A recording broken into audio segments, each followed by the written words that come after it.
Some of those things are, how far along are you? When are you due? Do you, what's, those questions are, there was a time that someone actually reached out and touched my tummy, and I was like, excuse me.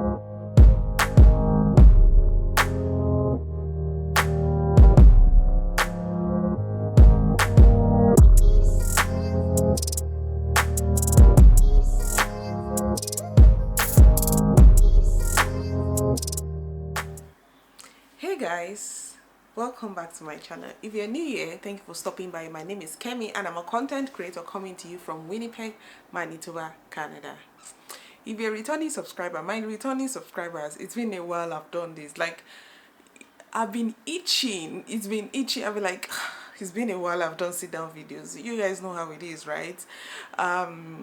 I've missed you guys. I've missed coming here, sitting down. Well, one of the reasons why I've not been able to do this, you know already, right? Like, it's so much easier to do vlogs because in vlogs, baby can be crying, you can do this, like, it's vlog, it's all part of the life. But for sit down, you sometimes have to be a little bit organized and all of that, and being organized has not been my thing of late. Anyways, that's the story.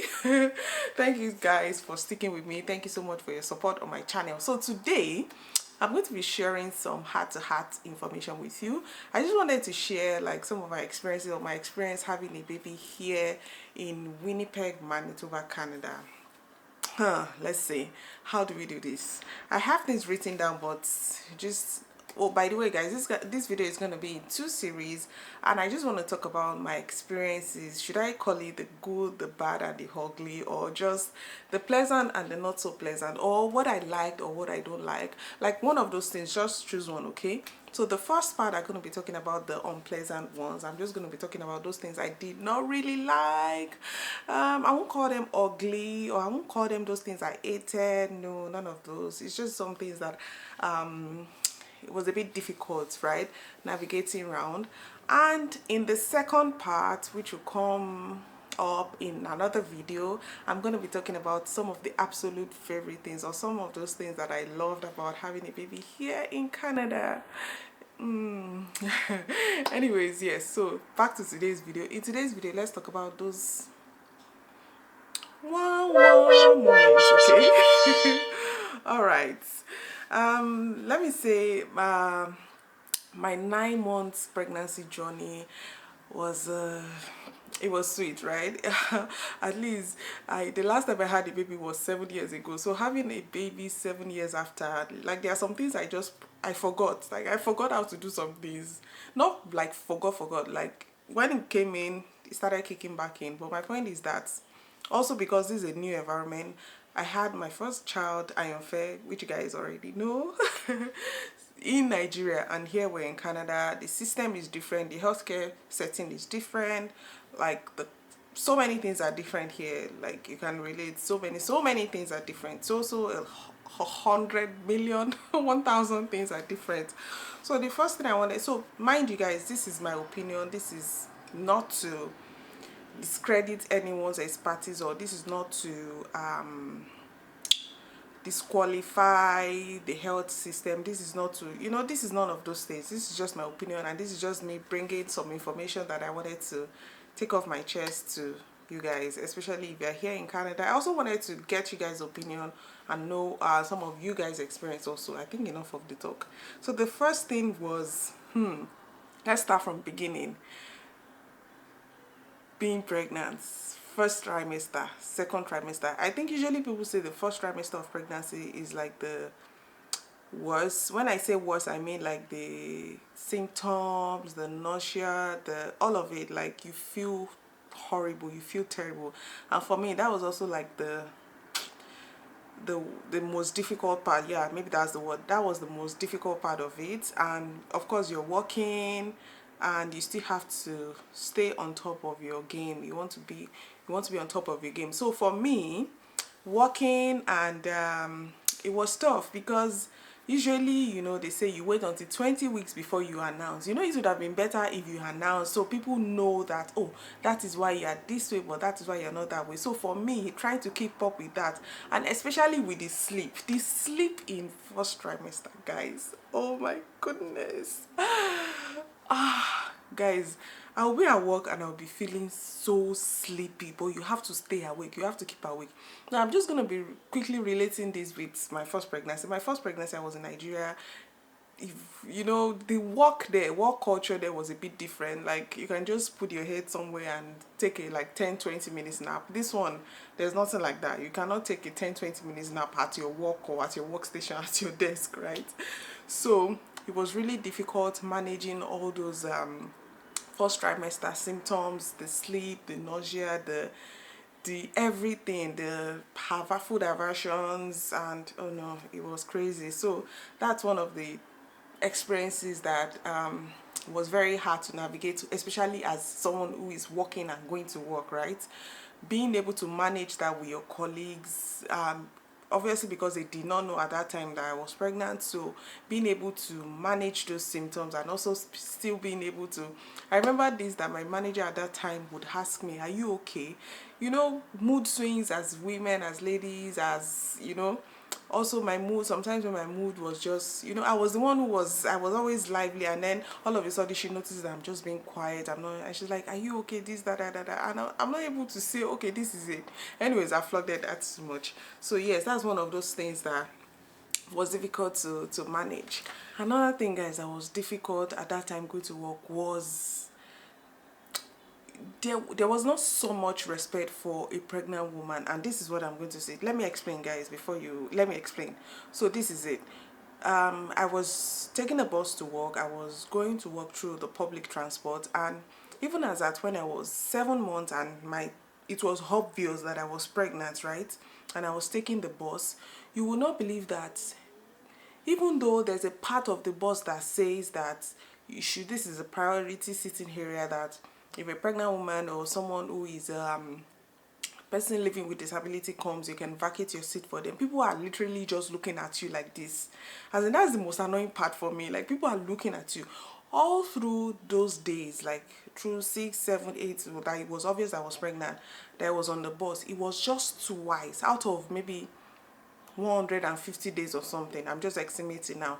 It was just twice that someone stood up for me. And those two people that stood up for me, one of them knew me because from my YouTube, one of them, oh, Kemi-ing, oh, come and sit down, you know, something like that. And then the second one was just this black guy. Even he was standing.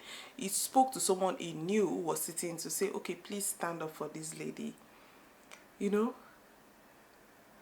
that for me was difficult. So at a point in time, then I shifted my closing period from 4:30 to 4 p.m. Well, because at 4:30 p.m. it was a rush hour, a lot of people were trying to get on the bus, so the bus was usually full before it got to my own bus station. So I usually had to stand, guys. So I usually had to stand. That's where that came from. So I had to stand, but nobody would even say, oh, let me stand up and so you can see it. I moved my time up to 4, and then before the last week before I went on maternity leave, I started driving to work. And I wasn't driving to work at that time because I had to pay for parking, and I wasn't ready to pay for parking. Just to explain that. So another thing that I did not like was that commute, and how there was not so much respect. I would say, yeah, there wasn't so much respect for a pregnant woman. And I've also seen, that was not just for me. Let's say that's me. I've also experienced that. I've seen people do that to someone else. Like, I've literally seen someone else that was being done to. So don't say, oh, it's just you. No, I've seen that being done to someone else, so it's not just me. Okay, so another thing I did not like was the appointment times. Like, anytime I had an appointment with my gynecologist, now I felt like the appointment time was being rushed. So I learned that they actually had just about 10 minutes to attend to a patient. I felt like everything was being rushed. Everything was like, okay, is it your time? Do this, do it. Okay, move on to the next, you know. There wasn't that interaction with the client. Like, you know, again, I'm going to compare with my first pregnancy. My first pregnancy, I had my baby where antenatal, there was a very robust antenatal session. If you know, you know. If you're from where I'm from, you know, right?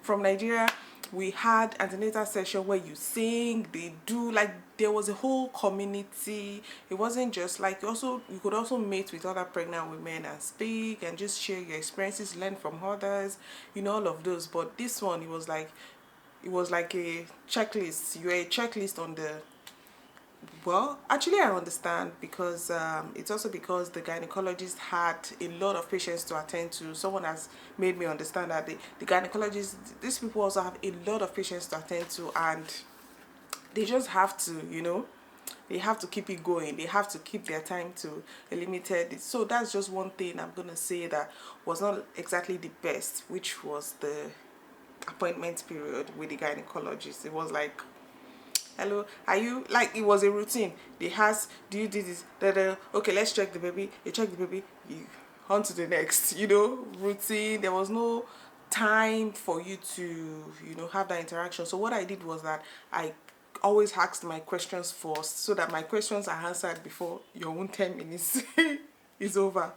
So that's another thing that were not so for me. Yes, guys. So another thing, I don't know if I should call this one a good or a bad or ugly, or, you know, it's just something I'm not used to, well, because my culture is different, or where I'm from it's a bit different, and that is the unsolicited comments, or the unsolicited advice, or the questions that people ask.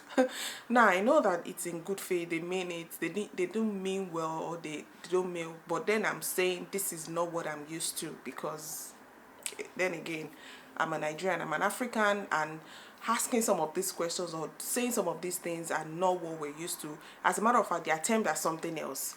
And some of those things are, how far along are you? When are you due? Do you, was, you know, those questions are, you know, there was a time that someone actually reached out and touched my tummy, and I was like, excuse you, you didn't even ask.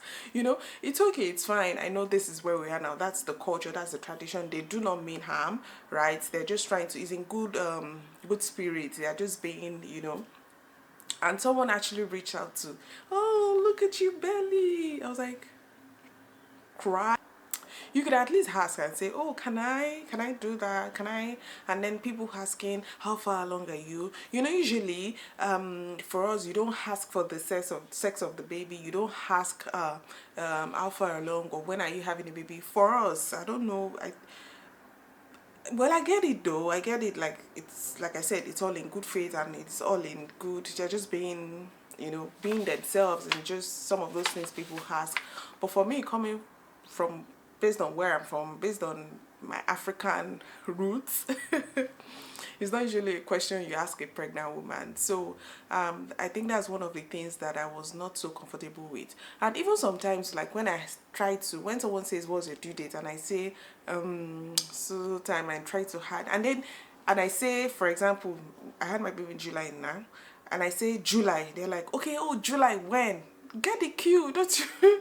It's funny how people do not actually get the cue when I just say July, and I say, oh, mid-July, or they actually want to know the exact dates. That's funny, guys. I think I covered most of those things that were a bit weird, or a bit, you know, so for me during my 9 months pregnancy journey, here, living here in Canada.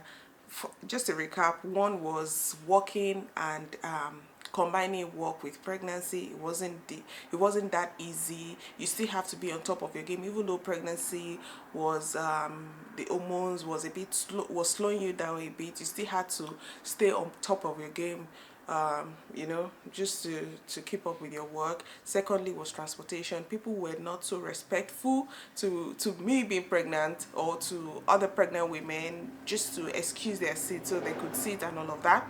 Another thing, of course, was the time with during my appointment. I felt like it was being rushed, or it was just like I was like a checklist, do this and go. There was not that good connection, or good relationship.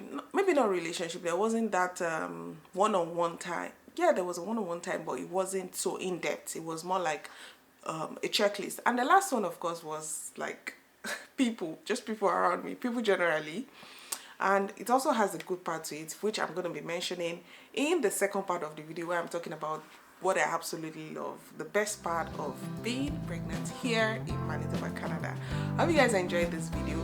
Now I want to hear from you. Let me know in the comment section, how was it for you? What was those things that were not so pleasant for you when you were pregnant? If you had your baby maybe in US, in Canada, in UK, you're African and you had your baby somewhere else, let me know what are those things that you're used to that was done differently when you had your baby. And you know, I just want to also read your comments and learn, because we're all learning, right?